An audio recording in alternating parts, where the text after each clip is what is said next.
Olvídate de las noticias. Olvídate de la política.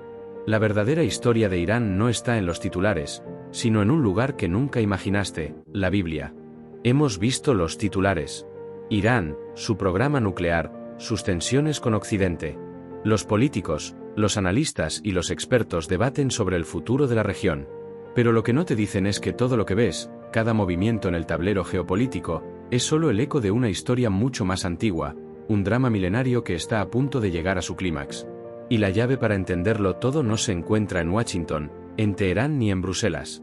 La llave está en un código que ha estado oculto a la vista de todos durante miles de años. Es un código incrustado en los textos más sagrados y antiguos del mundo. Cuando oyes la palabra Irán, tu mente probablemente va a imágenes recientes. Pero, ¿y si te dijera que ese país, esa cultura, esa nación, está mencionada por nombre, por ubicación y por destino, en los libros más antiguos de la Biblia? Libros escritos mucho antes de que se inventara el Islam, mucho antes de que existiera la República Islámica. Escritos cuando el Imperio Persa era el dueño del mundo conocido. Esto es lo que la mayoría de la gente no sabe, y es el primer eslabón de esta cadena que vamos a desenterrar juntos. Para la mayoría, la historia de la Biblia termina con Jesús y la formación de la Iglesia. Para los historiadores, la historia de Persia es solo un capítulo fascinante de un pasado distante. Pero hay una conexión que fusiona ambos relatos de una manera que te hará cuestionar todo lo que crees saber sobre la historia, la política y la profecía. La conexión es profunda, está en la raíz misma de la narrativa bíblica. Piensa en los profetas del Antiguo Testamento. Hombres como Isaías, Jeremías o Ezequiel. Ellos no solo hablaban de su tiempo. Ellos escribieron sobre imperios futuros, sobre la caída de reinos y sobre el ascenso de otros. Y uno de los reinos de los que más hablaron fue Persia. No solo como una potencia militar, sino como una herramienta en la mano de un poder superior. Aquí es donde la historia se vuelve increíble. ¿Sabías que el profeta Isaías nombró al rey persa Ciro casi 150 años antes de que naciera? No dijo un rey, ni un líder. Dijo Ciro. Y no solo eso, describió sus acciones. Dijo que Ciro sería el ungido de Dios para liberar al pueblo de Israel y reconstruir Jerusalén. Piénsalo por un segundo. Esto no es solo historia.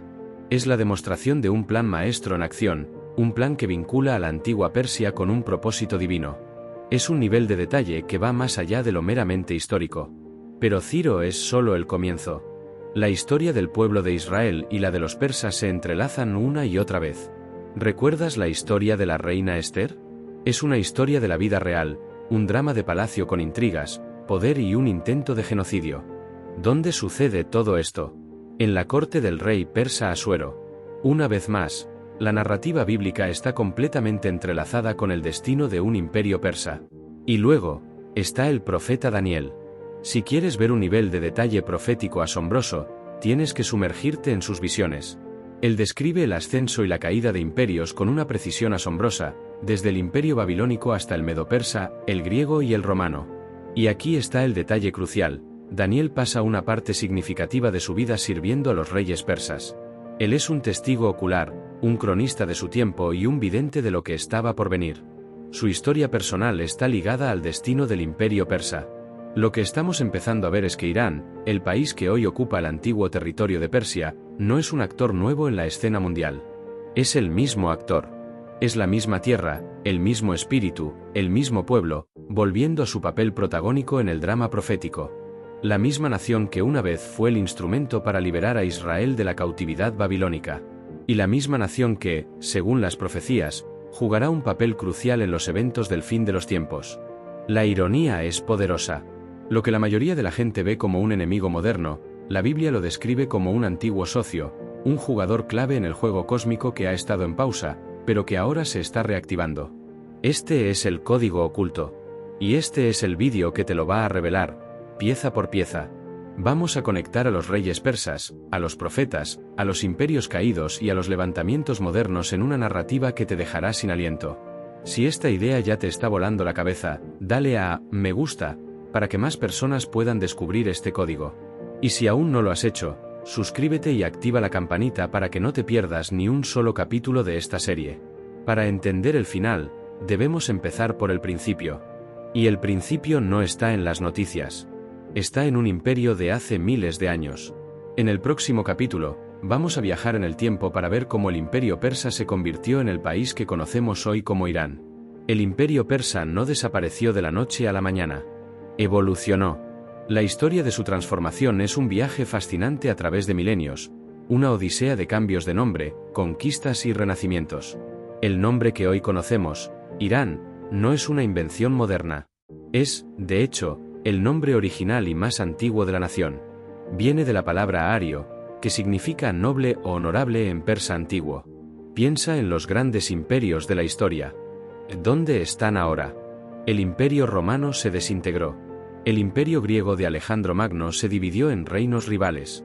El imperio persa, en cambio, sobrevivió, no como una entidad política estática, sino como un pueblo, una cultura y una identidad que resistieron el tiempo. Para entender esto, debemos sumergirnos en la historia. Los reyes persas de la antigüedad, como Ciro, Darío y Jerjes, gobernaban un vasto imperio conocido como Persia. Pero a lo largo de los siglos, fue invadido, conquistado y transformado. Alejandro Magno lo derrocó, pero la cultura y las tradiciones persas persistieron.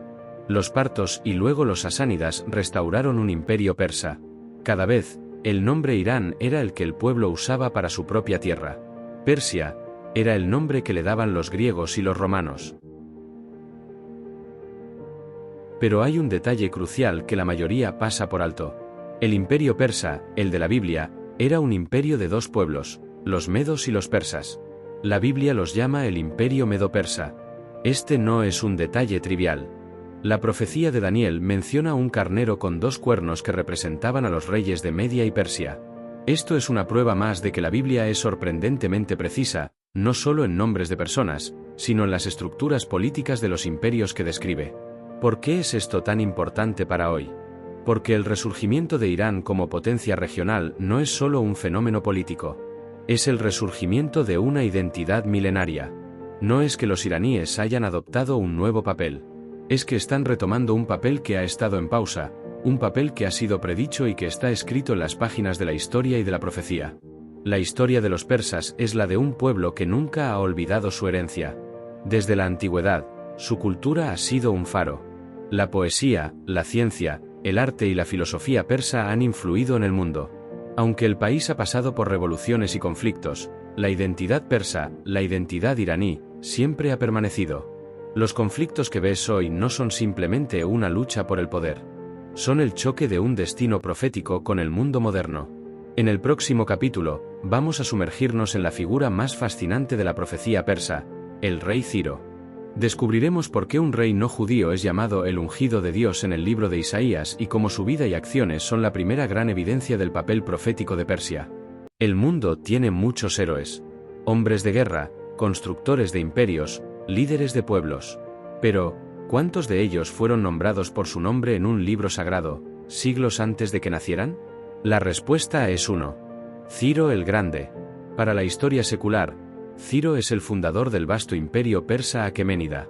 Fue un estratega militar brillante, un líder que conquistó más territorio que cualquier otro rey persa. Pero su verdadera singularidad no está en sus conquistas, sino en su título. En el libro de Isaías, la Biblia lo llama algo asombroso, mi ungido. Piensa en lo que eso significa. El término ungido se usaba exclusivamente para los reyes de Israel, los sacerdotes, y el Mesías prometido. Era un título reservado para alguien con un propósito divino especial. Y aquí, en la Biblia, se le otorga a un rey pagano, un hombre que no adoraba al Dios de Israel. Esto no es solo una curiosidad histórica. Es una declaración profética que te hace detenerte y pensar. Es la primera pieza del rompecabezas que revela cómo el destino de la antigua Persia estaba entrelazado con el de Israel. El contexto es vital. En el siglo VI a.C., el pueblo judío estaba en el exilio, cautivo en Babilonia. Jerusalén había sido destruida y el templo de Salomón reducido a escombros. Su mundo se había desmoronado. Parecía el final de su historia. Pero aquí, el profeta Isaías, que escribió alrededor de 150 años antes, tenía un mensaje de esperanza. En el capítulo 45, Dios dice: Así dice el Señor a su ungido, a Ciro, cuya mano derecha es sostenido para someter a las naciones delante de él, y la profecía no se detiene ahí. Continúa, detallando exactamente lo que Ciro haría. Dice que abrirá las puertas de las ciudades para que no se cierren, que allanará los montes, que quebrará las puertas de bronce y cortará los cerrojos de hierro. Todo esto es una descripción simbólica de la conquista de Babilonia por parte de Ciro. Pero aquí es donde se vuelve aún más increíble. La profecía dice que Ciro liberaría a los judíos y les permitiría regresar a su tierra para reconstruir el templo de Jerusalén. 150 años antes. El profeta no solo nombró al hombre, sino que predijo su política de gobierno. ¿Cómo es eso posible? Es una de las evidencias proféticas más poderosas que existen. Y se cumplió. Después de conquistar Babilonia en el año 539 a.C., Ciro emitió un decreto conocido como el Edicto de Ciro, que permitía a los pueblos deportados por los babilonios regresar a sus países de origen y reconstruir sus templos. Esto no era algo común. Los conquistadores de la época solían oprimir a sus poblaciones. Pero la política de Ciro era única. Y fue esa política la que permitió el regreso de los judíos. Él era el instrumento de un plan mucho mayor. La historia de Ciro es una lección fundamental. Nos enseña que Dios usa a hombres y naciones para llevar a cabo sus propósitos, incluso a aquellos que no lo conocen. Nos muestra que las profecías no son eventos aislados en un vacío. Son parte de un gran tapiz histórico en el que cada hilo, cada persona y cada imperio tienen su lugar. La vida de Ciro es una de las pruebas más sólidas de que la Biblia es un documento profético y no solo histórico. Un nombre en un pergamino, una vida en la historia, un plan revelado para todos aquellos con ojos para ver. Y Ciro no estaba solo en este plan. Él era la cabeza de un imperio con dos partes, un reino de dos pueblos. Para entender completamente cómo este imperio se convirtió en un actor clave en la profecía, debemos entender la alianza que lo hizo tan poderoso. En el próximo capítulo, desenterraremos la historia detrás de la conexión medo-persa. La historia de Ciro el Grande es la de un hombre extraordinario, pero él no actuó solo. Fue el líder de un imperio con dos partes, un reino con dos pueblos. Y para entender por qué este detalle es tan crucial para la profecía, debemos entender la conexión medo-persa. La mayoría de la gente piensa en un imperio persa unificado, pero la Biblia es mucho más precisa. La llama consistentemente el imperio medo-persa. Y no es por casualidad. Los medos y los persas eran dos pueblos relacionados que vivían en la misma región. Los medos eran al principio el imperio dominante. La profecía ya había predicho que serían ellos quienes derrocarían al imperio babilónico. Y así fue. Pero el ascenso de los persas, bajo el liderazgo de Ciro, cambió la dinámica. La Biblia, en el libro de Daniel, lo describe de una manera asombrosa. En una visión, Daniel ve un carnero con dos cuernos. Un cuerno era más alto que el otro, y el más alto creció después. Este carnero con dos cuernos, nos dice la Biblia, representa a los reyes de Media y de Persia. Es una descripción profética perfecta de lo que sucedió históricamente. Los medos llegaron primero al poder, pero los persas, que vinieron después, se levantaron para dominar. Y en otra de sus visiones, Daniel ve una bestia que parece un oso, levantado sobre uno de sus costados. El oso representa a los medo-persas, y el hecho de que esté levantado sobre un costado es una alusión directa al dominio de los persas sobre los medos. El hecho de que la Biblia acierte en estos detalles, que describe la naturaleza de la alianza de dos pueblos y la dinámica de poder entre ellos, es una de las pruebas más sólidas de su precisión. La conexión medo-persa nos muestra que la profecía no es una declaración vaga. Es una descripción detallada que se alinea perfectamente con la historia. Nos muestra que Dios no solo ve el ascenso de los imperios, sino que también ve la composición de su poder y la dinámica interna que los hace funcionar. La historia de la antigua Persia no es la de un imperio cualquiera. Es la de un imperio con una identidad profética única. Y esta identidad profética no terminó ahí. El imperio medo-persa fue el escenario de una de las historias más fascinantes de la Biblia, un drama de intriga, valentía y la mano oculta de la providencia divina. En el próximo capítulo, vamos a sumergirnos en el misterio de la reina Esther. Si has escuchado la historia de Esther, probablemente la consideras un cuento de hadas o una simple historia religiosa. Pero te aseguro que es mucho más que eso. Es un thriller político de alto riesgo, una historia de intriga palaciega y supervivencia, que tuvo lugar en el centro del imperio más grande del mundo antiguo. Es una historia que te hará entender cómo un rey persa, un complot genocida y una valiente reina judía se unieron para forjar el destino de una nación entera, y por qué esto sigue siendo relevante para hoy. El escenario es majestuoso. El palacio de Susa, la capital del imperio medo-persa, bajo el reinado del rey Jerjes, conocido en la Biblia como Asuero. La historia comienza con un banquete fastuoso que duró 180 días, una demostración del poder y la gloria de este vasto imperio. El rey, en un momento de ira, depone a su reina y busca una nueva. Una joven judía huérfana, llamada Hadasa, es elegida. Su tío, Mardoqueo, le ha ordenado que mantenga en secreto su identidad judía. Hadasa se convierte en la reina Esther. Pero aquí está el giro. La historia no es sobre el amor o la belleza. Es sobre la supervivencia. Un hombre llamado Amán, el más alto oficial del rey, odia a Mardoqueo por no postrarse ante él. Y en un acto de rabia y arrogancia, Amán trama un plan para aniquilar no solo a Mardoqueo, sino a todo su pueblo. Él convence al rey de emitir un decreto para que todos los judíos, esparcidos en las 127 provincias del imperio, sean destruidos en un día específico. No era un conflicto local. Era un intento de genocidio global. Y en ese momento de desesperación, Mardoqueo envía un mensaje a la reina Esther. No creas que en la casa del rey serás la única que escape de todos los judíos. Él la reta con una frase que resonará a lo largo de los siglos, y quién sabe si para esta hora has llegado al reino. La vida de todo su pueblo depende de ella.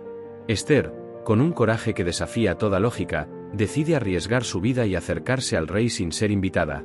Lo que sigue es una obra maestra de intriga. Esther usa su inteligencia y su posición para desmantelar el complot de Amán. El rey descubre la traición de su oficial, y en lugar de destruir a los judíos, Amán es ejecutado y un nuevo decreto, bajo el sello del rey persa, se emite para permitir a los judíos defenderse. El resultado es la salvación de todo un pueblo. Pero aquí viene el gran misterio, el corazón de esta historia. En todo el libro de Esther, el nombre de Dios, ni siquiera una referencia velada a él, es mencionado. No hay así dice el Señor. No hay milagros. No hay ángeles. Y sin embargo, cada evento, cada coincidencia, cada decisión, desde la deposición de la reina Vasti hasta la promoción de Mardoqueo, encaja perfectamente para frustrar el plan de Amán y salvar al pueblo de Israel. Esto es crucial para entender la profecía.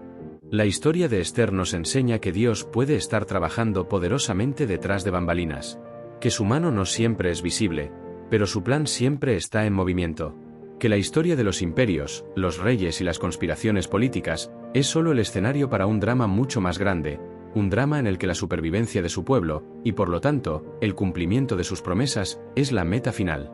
Y aunque la historia de Esther nos muestra el poder de una mano invisible, el próximo capítulo nos va a revelar un nivel de detalle profético que te dejará asombrado. Porque el profeta Daniel, que vivió y sirvió en la corte persa, no solo vio eventos en desarrollo, sino que vio el futuro mismo del imperio, y lo escribió para que todos lo viéramos. Es hora de sumergirnos en Daniel y el reino de los gatos persas. Si la historia de Esther nos mostró el poder de una mano invisible, el profeta Daniel nos va a revelar el plano arquitectónico. El libro de Daniel es la profecía en su forma más cruda y explícita, una hoja de ruta detallada de los imperios que gobernarían el mundo desde su tiempo hasta el fin de los días. Y en el centro de todo, por supuesto, está el imperio persa. Daniel no era un simple profeta. Fue un consejero de confianza que sirvió bajo los reyes de Babilonia y luego bajo los persas.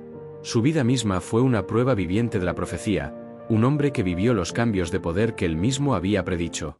Su visión más famosa, la del capítulo 7, es una que ha fascinado a los estudiosos durante siglos. Daniel ve en una visión nocturna 4 bestias monstruosas que salen del mar. La primera era un león con alas de águila, que representaba a Babilonia. Luego, la segunda bestia, que es la que nos interesa. Una bestia que parecía un oso, levantado sobre uno de sus costados, con 3 costillas en la boca. Y aquí está el detalle que te volará la cabeza. Este oso es la representación profética del imperio medo-persa. Pero, ¿por qué un oso? ¿Y por qué levantado sobre un costado? Lo que Daniel describe aquí es la naturaleza misma de la alianza que ya exploramos. El imperio no era una sola entidad monolítica. Era una unión de 2 pueblos. El oso representa esa fuerza bruta, ese poder aplastante que conquistaría a sus enemigos. Y el hecho de que esté levantado sobre un costado es una alusión directa al hecho de que el pueblo persa, que al principio era el más débil, se levantó para ser el más fuerte y el más dominante de los 2. Es una descripción perfecta, tanto de la alianza como del ascenso de los persas. Las 3 costillas en su boca son una referencia a sus principales conquistas, Babilonia, Egipto y Lidia. La precisión de esta visión es asombrosa. Un símbolo que capta la esencia de un imperio, su composición, su ascenso y sus conquistas, todo en un solo animal. Los persas son conocidos por sus majestuosos gatos persas, de apariencia noble, pero lo que la profecía nos muestra es un oso. Un oso que simboliza su fuerza, su poder, y el hecho de que una de sus partes, la persa, se levantaría para dominar. Y la profecía de Daniel no termina ahí. Él predice que el oso medo-persa será derrotado por un leopardo de 4 alas y 4 cabezas, que representa a Grecia bajo el mando de Alejandro Magno. El imperio de los persas, que una vez fue el amo del mundo, caería. Y así sucedió. La historia secular, una vez más, se alinea perfectamente con la profecía. La conquista de Alejandro puso fin al imperio persa aqueménida, y a un capítulo clave de la profecía. Pero, como ya vimos, la historia de Persia no terminó ahí. Después de la caída de los persas ante los griegos, hubo un largo periodo de silencio profético, un tiempo que la Biblia casi no menciona. En el próximo capítulo, vamos a explorar este enigmático periodo de el silencio de los 400 años. Es un tiempo en el que la historia, la política y la profecía parecen detenerse, pero te aseguro que la calma era solo un preludio para la tormenta. La caída del imperio persa a manos de Alejandro Magno no fue el final, sino el inicio de una de las pausas más enigmáticas en la historia bíblica. De repente, las profecías parecen silenciarse. Durante casi 400 años, entre el final del Antiguo Testamento y el inicio del Nuevo, la narrativa bíblica se detiene. El telón cae sobre la historia de Persia, y la atención se desplaza a los imperios griego y romano. Pero te prometo que este no fue un silencio vacío. Fue el tiempo de la siembra. El imperio griego de Alejandro Magno se desintegró rápidamente después de su muerte, dividiéndose en 4 reinos controlados por sus generales. Y el territorio de la antigua Persia cayó bajo el control del reino seleucida. Fue un periodo de gran agitación y conflicto. Los imperios iban y venían, pero el pueblo persa, la cultura persa, permanecía. Los persas, aunque gobernados por extranjeros, no olvidaron quiénes eran. Y aquí viene el detalle que muchos pasan por alto. Aunque el imperio seleucida controlaba la región, el pueblo iraní se resistió. Finalmente, un pueblo de pastores de las estepas, los partos, que eran de ascendencia iraní, se levantaron y expulsaron a los griegos. Restablecieron el imperio persa bajo un nuevo nombre, el imperio parto. Este fue un renacimiento, una prueba de que el espíritu persa no se había extinguido. La misma tierra que Ciro gobernó, ahora estaba de nuevo en manos de un pueblo con una herencia similar. Pero el silencio profético continuó. Aunque la Biblia no lo menciona directamente, la historia de los persas en este periodo es un testimonio de la resiliencia. El imperio parto se enfrentó a los romanos y los mantuvo a raya durante casi 300 años, impidiendo que el imperio romano se expandiera más allá de Mesopotamia. Era la misma tierra, la misma gente, que seguía siendo un factor geopolítico clave. Luego, a principios del siglo III después de Cristo, el imperio parto fue derrocado por sus propios parientes, la dinastía sasánida, que restauró con fuerza la cultura y las tradiciones del antiguo imperio persa. En la Biblia no hay ni una palabra sobre los partos o los sasánidas. El profeta Daniel predijo la caída del imperio persa a manos de Grecia, y luego la profecía parece saltar al fin de los tiempos. Pero este silencio no fue una interrupción del plan, sino una preparación. Fue una incubadora para que el pueblo persa se consolidara. Fue el periodo en el que la antigua Persia, ahora bajo el nombre de Irán, se fortaleció en secreto, preservando su identidad y su poder. La historia secular nos muestra que el actor principal de la profecía, que una vez fue el oso con 2 costados, no había muerto. Simplemente estaba en una pausa. Y la pausa está a punto de terminar. En el próximo capítulo, el león persa se despierta de su letargo. Vamos a conectar el resurgimiento de este imperio milenario con una de las profecías más dramáticas de la Biblia. Es hora de hablar del resurgimiento del león persa. El mundo tiene muchos héroes, hombres de guerra, constructores de imperios, líderes de pueblos. Pero, ¿cuántos de ellos fueron nombrados por su nombre en un libro sagrado, siglos antes de que nacieran? La respuesta es 1. Ciro el Grande. Para la historia secular, Ciro es el fundador del vasto imperio persa aqueménida. Fue un estratega militar brillante, un líder que conquistó más territorio que cualquier otro rey persa. Pero su verdadera singularidad no está en sus conquistas, sino en su título. En el libro de Isaías, La Biblia lo llama algo asombroso, mi ungido. Piensa en lo que eso significa. El término ungido se usaba exclusivamente para los reyes de Israel, los sacerdotes, y el Mesías prometido. Era un título reservado para alguien con un propósito divino especial. Y aquí, en la Biblia, se le otorga a un rey pagano, un hombre que no adoraba al Dios de Israel. Esto no es solo una curiosidad histórica. Es una declaración profética que te hace detenerte y pensar. Es la primera pieza del rompecabezas que revela cómo el destino de la antigua Persia estaba entrelazado con el de Israel. El contexto es vital. En el siglo VI a.C., el pueblo judío estaba en el exilio, cautivo en Babilonia. Jerusalén había sido destruida y el templo de Salomón reducido a escombros. Su mundo se había desmoronado. Parecía el final de su historia. Pero aquí, el profeta Isaías, que escribió alrededor de 150 años antes, tenía un mensaje de esperanza. En el capítulo 45, Dios dice: «Así dice el Señor a su ungido, a Ciro, cuya mano derecha he sostenido para someter a las naciones delante de él», y la profecía no se detiene ahí. Continúa, detallando exactamente lo que Ciro haría. Dice que abrirá las puertas de las ciudades para que no se cierren, que allanará los montes, que quebrará las puertas de bronce y cortará los cerrojos de hierro. Todo esto es una descripción simbólica de la conquista de Babilonia por parte de Ciro. Pero aquí es donde se vuelve aún más increíble. La profecía dice que Ciro liberaría a los judíos y les permitiría regresar a su tierra para reconstruir el templo de Jerusalén. 150 años antes. El profeta no solo nombró al hombre, sino que predijo su política de gobierno. ¿Cómo es eso posible? Es una de las evidencias proféticas más poderosas que existen. Y se cumplió. Después de conquistar Babilonia en el año 539 a.C., Ciro emitió un decreto conocido como el Edicto de Ciro, que permitía a los pueblos deportados por los babilonios regresar a sus países de origen y reconstruir sus templos. Esto no era algo común. Los conquistadores de la época solían oprimir a sus poblaciones. Pero la política de Ciro era única.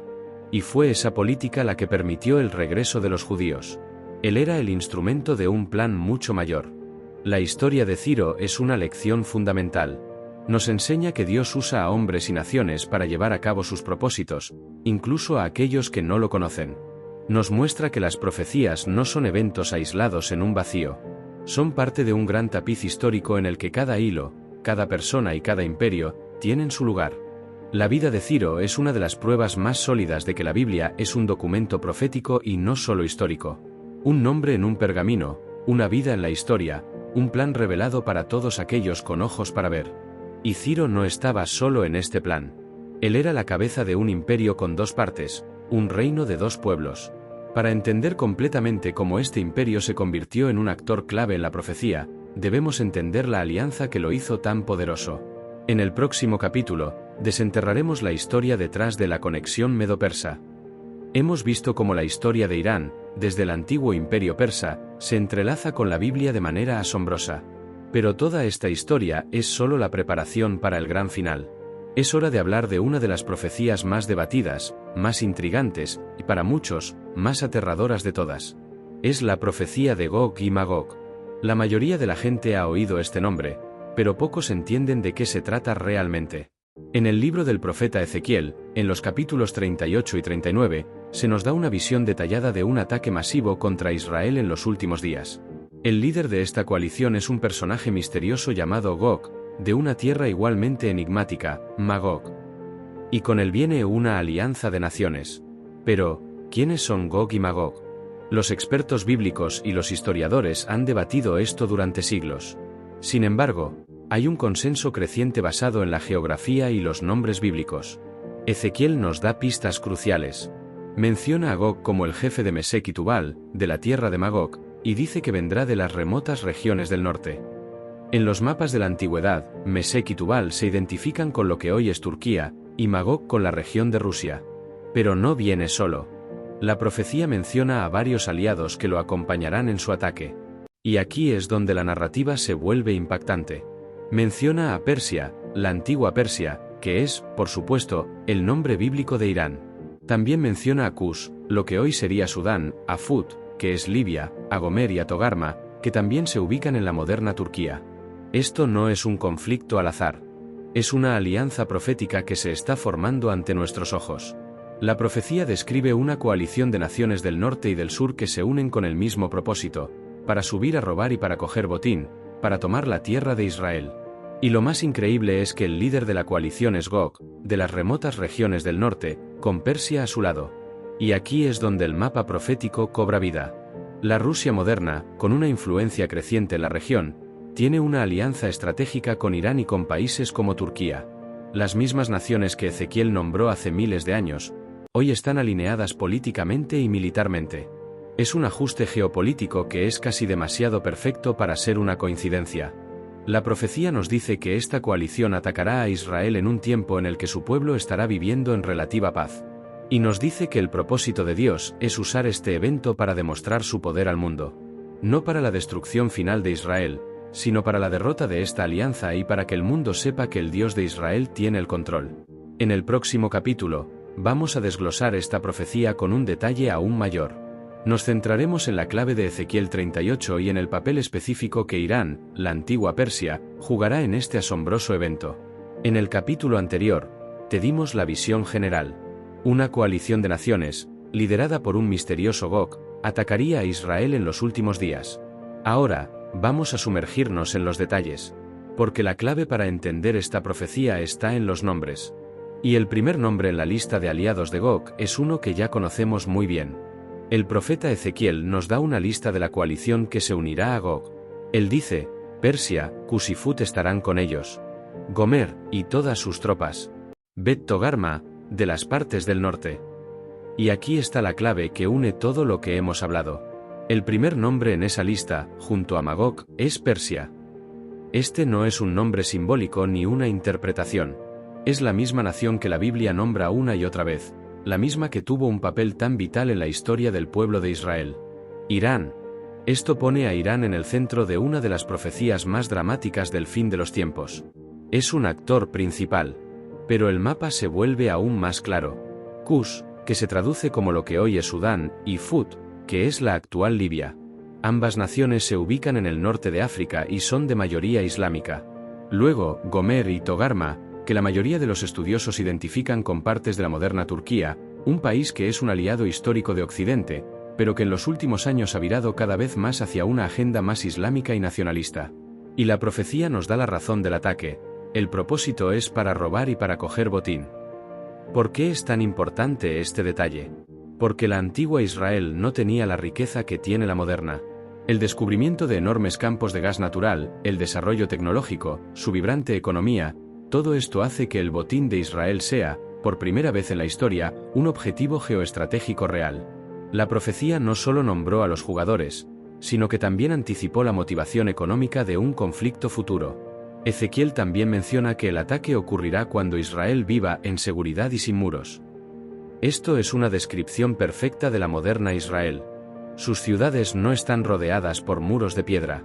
Y a pesar de los desafíos, es una nación establecida y poderosa, una que podría ser vista como un tesoro por una coalición de naciones hostiles. Y aquí está el gran propósito de todo esto. Dios dice que usará esta guerra no para destruir a Israel, sino para humillar a las naciones que la atacan. Dice, y te haré subir, y mi furor se encenderá. Y me mostraré grande y me santificaré, a la vista de las muchas naciones que están a tu alrededor. La batalla de Gog y Magog no es solo una guerra. Es un evento cósmico. Es el momento en que Dios se revela al mundo entero y muestra que Él es el Señor, y que Él es quien tiene el control. Pero dentro de esta lista de naciones, hay un nombre que ha causado mucho debate y especulación. Un nombre que, si se interpreta correctamente, revela la identidad del líder supremo de la coalición. En el próximo capítulo, vamos a desentrañar el significado del nombre Ros en las profecías. En el capítulo anterior, vimos que el profeta Ezequiel nos dio una lista de naciones que se unirán en un ataque masivo contra Israel. Y el primer nombre que mencionó, junto a Gog, es Persia, la antigua Irán. Pero dentro de la profecía, hay una sola palabra que ha generado más debate y asombro que cualquier otra, una palabra que parece gritar una identidad moderna. La profecía de Ezequiel 38, versículo 2, dice lo siguiente: Hijo de hombre, pon tu rostro contra Gog, de la tierra de Magog, príncipe y jefe de Mesec y Tubal. La clave está en esa última frase. La traducción que acabas de escuchar, príncipe y jefe, es la más común en muchas Biblias. Pero, ¿qué pasaría si no fuera una simple descripción de su rango? La palabra hebrea original que se traduce como jefe es Rosh. Y aquí está la conexión que ha hecho que los estudiosos se levanten de sus sillas durante el último siglo. La palabra Rosh, en hebreo, no solo significa cabeza o jefe. También es un nombre propio. Y fonéticamente, suena casi idéntica a la palabra que, en el antiguo idioma asirio y en otros textos antiguos, se usaba para designar a un pueblo que vivía en el norte, en la región que hoy conocemos como Rusia. Además, Rosh es la raíz etimológica de la palabra Rusia. Cuando se lee la profecía con esta interpretación, el versículo no diría príncipe y jefe de Mesec y Tubal, sino príncipe de Rosh, Mesec y Tubal. Esto transforma a Gog de un simple líder a un líder de una nación específica, la nación de Rosh. Y Mesec y Tubal, que se identifican con la moderna Turquía y partes de la región caucásica, encajan perfectamente como aliados de una nación ubicada al norte de Israel. Esto no es una coincidencia lingüística. Es un detalle tan específico, tan profético, que parece haber sido escrito para nuestra era. La profecía no solo nombra a Irán, Persia, como un actor clave, sino que también parece identificar a su principal aliado, una superpotencia del norte, con un nombre que es reconocible en todo el mundo. El hecho de que un profeta que vivió hace más de 2600 años pudiera predecir una alianza militar específica que incluye a Irán, Turquía y lo que parece ser Rusia, es una evidencia asombrosa del carácter profético de la Biblia. Nos demuestra que el conflicto que se avecina no es un evento aleatorio, sino el cumplimiento de un plan que ha estado en desarrollo durante milenios. Pero la profecía de Ezequiel no se detiene en los nombres. También nos da una geografía. Y nos dice exactamente dónde se encuentran estas naciones en relación a Israel. En el próximo capítulo, vamos a trazar este mapa bíblico en tiempo real y a entender por qué las montañas de los hijos de Irán son tan importantes. Hemos visto cómo la profecía de Ezequiel nombra a las naciones que participarán en la coalición del fin de los tiempos. Vimos que menciona a Persia, Irán, y a una nación al norte, que muy probablemente es Rusia.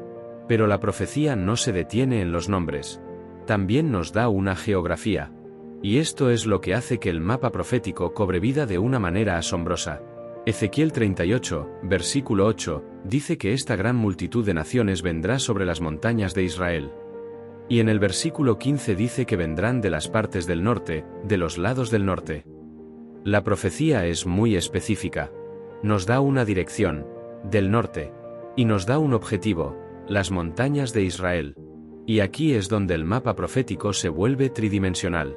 Si miras un mapa, verás que las naciones que identificamos, Rusia, Turquía y por supuesto, Irán, se encuentran al norte o noreste de Israel. Es una alineación geográfica perfecta. Pero la profecía tiene un detalle aún más profundo. La palabra Irán es la forma moderna del nombre original del país, tierra de los arios. Pero el paisaje de Irán está dominado por cadenas montañosas inmensas y escarpadas. Desde los montes Zagros al suroeste hasta los montes Alborz al norte, las montañas han sido una característica definitoria del país a lo largo de su historia. Han sido su fortaleza y su frontera. La cultura persa está profundamente ligada a esta geografía. Y los profetas bíblicos lo sabían. Cuando la profecía habla de los hijos de Irán, y lo sitúa al norte en un ataque a las montañas de Israel, no es una simple coincidencia geográfica. Es la confirmación de que esta profecía no solo conocía a las naciones por su nombre, sino que también conocía su ubicación y su identidad cultural. El ataque es una marcha desde las fortalezas montañosas del norte hasta las colinas de Israel. Este detalle nos enseña una lección clave. Las profecías bíblicas no son vagas predicciones sobre eventos futuros. Son descripciones precisas de las personas, los lugares y los conflictos que darán forma a los últimos días. El mapa está trazado. Las naciones están alineadas. La geografía está confirmada. Todo lo que falta es que se cumpla la profecía. Y para que se cumpla, debemos entender la dinámica de poder en el Medio Oriente. Un conflicto entre potencias del norte y del sur. Una guerra que está predicha en otro libro de la Biblia. En el próximo capítulo, vamos a descodificar las tensiones entre el rey del sur y el rey del norte. El profeta Ezequiel nos dio los nombres y la geografía. Nos dijo que la coalición de naciones liderada por Gog vendría de las regiones del norte para atacar a Israel. Pero la profecía no se detiene en un mapa estático. Nos habla de los movimientos y las alianzas que harían realidad este ataque. Es hora de dejar de lado los pergaminos antiguos y mirar los titulares de hoy. Es hora de ver las señales del norte profético. En los últimos años, un patrón geopolítico ha surgido en el Medio Oriente que es casi una réplica perfecta de la profecía. Rusia ha establecido una presencia militar significativa en Siria, al norte de Israel. Esto marca la primera vez en siglos que una potencia del extremo norte ha tenido una presencia tan directa y sostenida en la frontera norte de Israel. Y lo hace en un contexto de alianza con Irán y Turquía. Pero no es solo una presencia militar.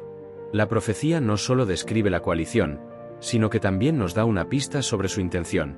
Habla de Gog que sube con sus tropas, con sus caballos y con sus jinetes. En el contexto moderno, esto se traduce en una fuerza militar combinada, una que incluye a todas las naciones que identificamos.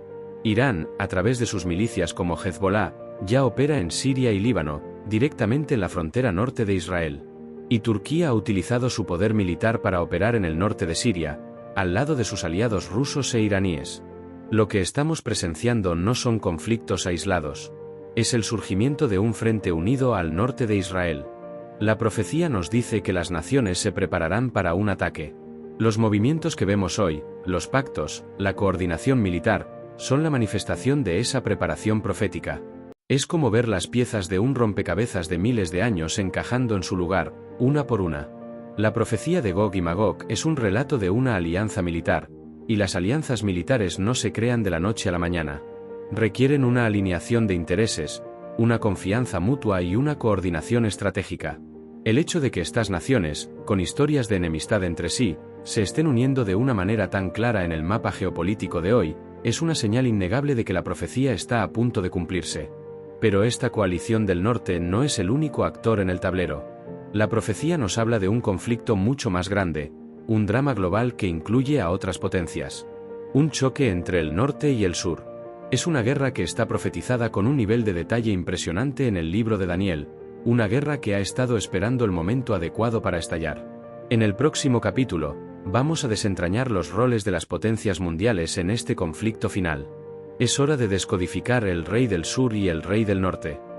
En los capítulos anteriores, desentrañamos el plan de ataque de una coalición del norte contra Israel, tal como lo predijo el profeta Ezequiel. Pero esa no es la única profecía sobre el fin de los tiempos. El libro de Daniel, que ya nos mostró el ascenso y la caída del imperio persa, nos da un nivel de detalle aún más profundo sobre un conflicto final. Un choque entre dos superpotencias. Es una guerra profética entre el rey del sur y el rey del norte. Daniel 11, versículos 40 al 45, describe una serie de conflictos en los últimos días. Y el centro de esta profecía es una lucha de poder entre dos entidades geopolíticas. El rey del norte y el rey del sur. No se trata de reyes literales, sino de los líderes de poderosas coaliciones o imperios que dominan la región. Y aquí es donde las piezas del rompecabezas se alinean con lo que ya hemos descubierto. La mayoría de los eruditos bíblicos, basándose en la geografía y en la dirección de sus movimientos, identifican al rey del norte como la misma coalición que describió Ezequiel. Una fuerza que viene de las regiones al norte de Israel. La misma alianza liderada por Gog, que incluye a Rusia, Turquía y, por supuesto, a Irán. El rey del sur, en cambio, es más debatido. La profecía lo describe como una fuerza que se enfrenta al rey del norte y empuja contra él. Históricamente, el rey del sur ha sido la potencia que controla Egipto y sus alrededores, un imperio que a menudo chocaba con la potencia del norte, el imperio seleucida, que gobernaba la antigua Persia. En el contexto actual, el rey del sur podría ser una coalición de naciones árabes, o incluso una superpotencia occidental, como Estados Unidos, que tiene fuertes alianzas en la región. Lo que es crucial para entender es que estas dos profecías, la de Ezequiel y la de Daniel, no se contradicen. Se complementan. La profecía de Daniel nos da una visión geopolítica más amplia del conflicto, una que muestra el choque de dos grandes bloques de poder. La profecía de Ezequiel, en cambio, se centra en un solo aspecto de esa guerra, el ataque específico a Israel. Esto significa que el conflicto del fin de los tiempos no es solo una guerra en un lugar remoto. Es una confrontación global. Es un choque de agendas, un choque de poderes, y en su centro está el actor que ha sido crucial desde el principio, Irán. El mismo pueblo que fue el instrumento para liberar a Israel en la antigüedad, ahora es un jugador clave en la coalición que se levantará contra Israel en los últimos días. Este choque entre el norte y el sur nos lleva a la pregunta final. ¿Cómo encajan todas estas piezas? ¿Cómo se conecta la historia antigua de Ciro con la geopolítica moderna? Hay un eslabón perdido, un detalle crucial que une todo lo que hemos explorado hasta ahora. Es una conexión que te hará ver el panorama completo como nunca antes. En el próximo capítulo, vamos a revelar el eslabón perdido del conflicto final. Hemos analizado dos de las profecías más importantes sobre el fin de los tiempos. Vimos la profecía de Ezequiel, que describe una coalición del norte, liderada por Gog y su aliado Persia, que ataca directamente a Israel. Y vimos la profecía de Daniel, que describe un choque geopolítico entre dos poderosas entidades, el rey del norte y el rey del sur. Ambas son increíblemente precisas, ambas se refieren a eventos en los últimos días, y ambas colocan a Irán en un papel central. Pero, ¿cuál es la conexión? ¿Cuál es el eslabón perdido que une a estas dos profecías en una sola narrativa coherente? El eslabón perdido es este: el conflicto del rey del norte y el rey del sur es el preludio del ataque de Gog y Magog. Piensa en ello como una gran partida de ajedrez geopolítico. La profecía de Daniel describe los movimientos de las piezas en el tablero, las alianzas que se forman, la lucha por el control regional, el choque de potencias. Es una descripción de la escalada que lleva al punto de no retorno. El rey del norte, con Irán como su principal aliado, y el rey del sur, que puede ser la coalición de naciones árabes moderadas o una superpotencia occidental, están compitiendo por la dominación en el Medio Oriente. Y en medio de este conflicto, Israel se encuentra en una posición precaria. Por un lado, está el rey del norte, que abiertamente lo amenaza. Por el otro, están sus nuevos aliados en el sur, a través de los acuerdos de Abraham. Los analistas políticos y militares ven esta tensión como una lucha de poder sobre la energía, la tecnología y el control regional. Pero la profecía lo ve de manera diferente. La profecía de Ezequiel es la conclusión de ese conflicto. La guerra entre el rey del norte y el rey del sur crea la oportunidad y la justificación para que la coalición de Gog lance su ataque directo.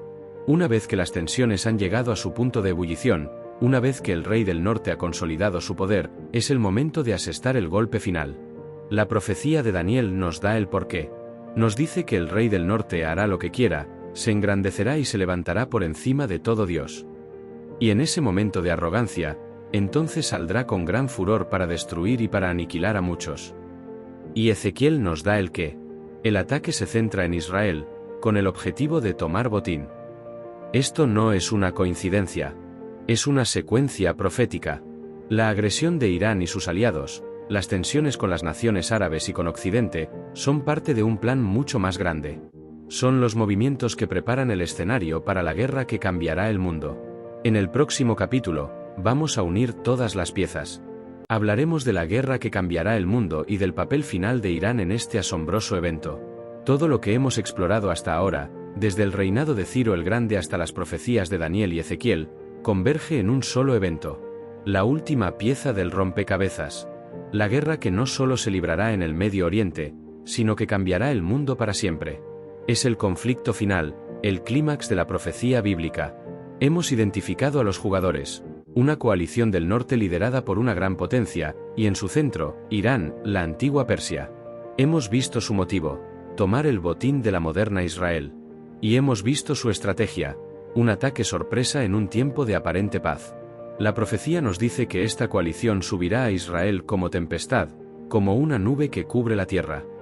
Es un ataque masivo, abrumador y devastador. Pero lo que sucede a continuación es el mayor giro de la historia, uno que la mayoría de los estrategas militares y analistas geopolíticos no pueden ver. La profecía no termina con la derrota de Israel. Termina con la humillación total de la coalición que la ataca. La Biblia dice que Dios mismo intervendrá. Él luchará por su pueblo. Provocará un terremoto masivo que sacudirá la región, y él llamará la espada de cada uno contra su hermano. Piénsalo por un segundo. La coalición, una vez unida en su odio hacia Israel, se volverá contra sí misma. Las profecías sugieren que esto podría ser causado por un caos sobrenatural, una confusión que hará que los soldados se maten entre sí. El ataque masivo se convertirá en una masacre masiva. Los ejércitos de Gog y sus aliados serán destruidos en las montañas de Israel. Y el mundo observará con asombro cómo una fuerza militar invencible es derrotada en un solo día, no por una superpotencia militar, sino por la mano de Dios. Y aquí está el gran propósito de todo esto. La guerra de Gog y Magog no es solo para salvar a Israel. Es para que las naciones del mundo sepan que Dios existe y que Él es quien tiene el control. Ezequiel lo dice explícitamente, y sabrán las naciones que yo soy el Señor, el Santo en Israel. La profecía es una demostración de poder, una declaración de soberanía. Es un evento que dejará al mundo sin ninguna duda sobre la existencia de un poder superior. La profecía nos dice que el resultado de esta guerra es tan monumental que los israelíes tardarán 7 meses en enterrar a los muertos y 7 años en quemar los restos de las armas. Es una guerra de una escala que no podemos ni imaginar. Y en su centro, un actor que ha estado en el drama desde el principio, el pueblo que hoy llamamos Irán. Pero hay un actor que falta en el escenario. ¿Qué papel juega la superpotencia mundial, el gran Satán como lo llaman algunos de los jugadores en la profecía? ¿Dónde está Occidente en todo esto? En el próximo capítulo, vamos a desentrañar un tema controvertido y a ver el papel del gran Satán en la profecía. Hemos explorado la coalición del norte y la guerra que librará. Pero hay un actor principal que parece notablemente ausente en este drama profético, la superpotencia mundial, el gran Satán como lo llama el régimen iraní, los Estados Unidos. Israel es su aliado más cercano. La lógica nos dice que el ejército más poderoso del mundo intervendría para defenderlo de un ataque de tal magnitud. Pero, ¿dónde están en las profecías? La profecía de Ezequiel, en el capítulo 38, es muy clara. En su descripción de los ejércitos que atacan a Israel, no menciona a Estados Unidos. Pero sí menciona a un grupo de naciones que, aunque no participan en el ataque, protestan. Este grupo está formado por Seba y Dedán, y los mercaderes de Tarsis y todos sus príncipes jóvenes. Seba y Dedán son nombres antiguos de las tribus que vivían en la península arábiga, en lo que hoy es Arabia Saudita y los Emiratos Árabes Unidos. Esto se alinea perfectamente con la geopolítica actual y los acuerdos de Abraham, donde estas naciones están formando alianzas con Israel. El hecho de que la profecía los nombre como observadores, y no como parte de la coalición que ataca, es una prueba más de su precisión. Pero la parte que ha generado más debate es la referencia a Tarsis. Históricamente, Tarsis se refiere a una potencia comercial que operaba desde el oeste. Muchos eruditos bíblicos la asocian con Gran Bretaña. Y sus príncipes jóvenes serían sus antiguas colonias que se convirtieron en naciones poderosas, como los Estados Unidos. El detalle más inquietante de la profecía es que estas naciones, aunque se oponen al ataque, no intervienen. No envían sus ejércitos. Simplemente se preguntan, ¿has venido a saquear? ¿Has reunido tu multitud para tomar botín? Su respuesta es una protesta verbal, no una acción militar. Esto plantea una pregunta crucial. ¿Qué podría causar tal pasividad por parte de la mayor superpotencia del mundo en un momento tan crítico? La profecía no lo dice, pero la historia nos da algunas pistas. Podría ser un desastre económico, una agitación política interna, o simplemente un cambio de agenda que aleje su enfoque del Medio Oriente. Lo que es seguro es que el papel de Occidente no es el de salvador militar en este conflicto. Y el hecho de que la profecía describa con tanta precisión este nivel de inactividad, es una advertencia de que las cosas no son como parecen. La aparente invencibilidad de Occidente, su papel como garante de la seguridad mundial, es una ilusión que será destruida en un solo día. La profecía nos dice que en el momento más oscuro para Israel, su salvación no vendrá de una superpotencia humana, sino de una intervención divina. Esto nos lleva a una verdad más profunda. Hay un engaño mucho mayor en juego que la mera política. La verdadera guerra no es por el territorio o el botín, sino por la verdad. Y el engaño es tan sutil y tan poderoso, que la mayoría de la gente no lo verá venir. En el próximo capítulo, vamos a desvelar el engaño que nadie espera. Hemos llegado al final de nuestro viaje. Hemos descifrado el código oculto en la Biblia, hemos conectado la historia milenaria de Persia con la geopolítica moderna de Irán, y hemos visto cómo todo converge en un conflicto profético que cambiará el mundo. Pero hay una última pieza del rompecabezas, una que no tiene que ver con ejércitos o reyes, sino con la verdad misma. Es el engaño que nadie espera. La profecía nos dice que en los últimos días habrá un nivel de engaño tan grande que la mayoría de la gente no lo verá venir. Y este engaño no es una mentira obvia. Es una distorsión de la verdad, una reinterpretación de los eventos que son tan asombrosos que los atribuyen a cualquier cosa menos a Dios. Piénsalo por un segundo. La profecía de Ezequiel describe una derrota sobrenatural de una coalición militar invencible. Una fuerza es destruida en un solo día, no por otra superpotencia humana, sino por una intervención divina. Pero el mundo de hoy, un mundo que rechaza lo sobrenatural, buscará otra explicación. Dirán que fue un arma secreta, un fenómeno climático extremo, una tecnología desconocida. Cualquiera que sea la explicación, será una que niegue la existencia de un poder superior. La verdadera batalla no es por la tierra o el botín. Es por la fe. La profecía no es solo un plan maestro que se despliega en la historia. Es una advertencia. Es un llamado a que el mundo se despierte y se dé cuenta de que el enemigo no es solo una nación o una ideología, sino un espíritu que busca engañar a las masas y hacer que ignoren la verdad. La misma Biblia que nos dio el código para entender el papel de Irán y el conflicto final, también nos advierte que el clímax de la historia no será una guerra entre naciones, sino un engaño global que preparará al mundo para el fin. El enemigo no quiere que el mundo sepa que el Dios de Israel tiene el control. Por eso, la mayor guerra no se librará en el campo de batalla, sino en las mentes y los corazones de las personas. Comprender el papel profético de Irán no es solo un ejercicio académico. Es una forma de despertar.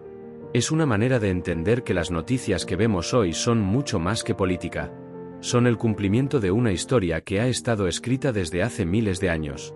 Es una invitación a que la gente tome una decisión sobre qué verdad creer. Es una llamada a la acción. Y aquí es donde te lo dejamos a ti. El código está descifrado. El plan está revelado. Ahora que lo sabes, la pregunta es, ¿qué vas a hacer con esta información?